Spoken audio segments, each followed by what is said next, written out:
मैं चार जमातां की पढ़ियाँ, मैं चार जमातां की पढ़ियाँ,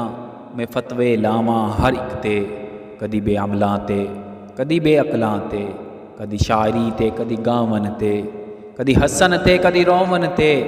मैं फतवे लावां हर एक ते। मैं आप मसीती जावां ना, जे जावां मन टिकावां ना, मैं फतवे लावां उत्थे भी, कदी वज़ू ते कदी नमाज ते, कदी उच्ची नीवीं आवाज़ ते, कदी मन्नन या ना मन्नन ते, हथ उत्ते थल्ले बन्नन ते, मैं फतवे लावां हर एक ते। कदी काफर आखां मौलवियां नूं, कदी काबा आखां मौलवियां नूं, मैं फतवे लावां इन्हां ते भी, कदी टोपी ते कदी दाड़ी ते, गल चंगी या गल माड़ी ते, कदी शहीदां ते कदी मरियां ते, कदी मनाउंदे जम्मन वरियां ते, कदी जंगां ते कदी जहाद ते, कदी दीन दी हुंदी वाद ते,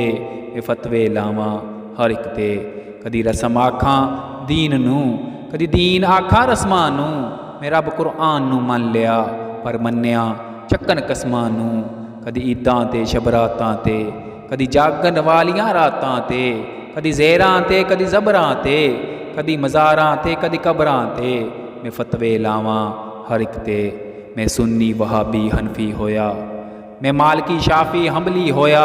मैं सब कुछ होया पर होया ना मुसलमान। ए मैं जो चार किताबां पढ़ियाँ, अपने इलम दियां लावां तड़ियाँ, बेला मेरे इलम दा ठुठा जे, हर फतवा मेरा झूठा जे। मैं आप दा फर्ज निभावां ना, दीन दे नेड़े जावां ना, पर काफर आखां हर एक नूं, मैं फतवे लावां हर एक ते। मैं चार जमातां की पढ़ियाँ, मैं फतवे लावां हर एक ते, कदी बेअमलां ते कदी बेअकलां ते, मैं फतवे लावां हर एक ते।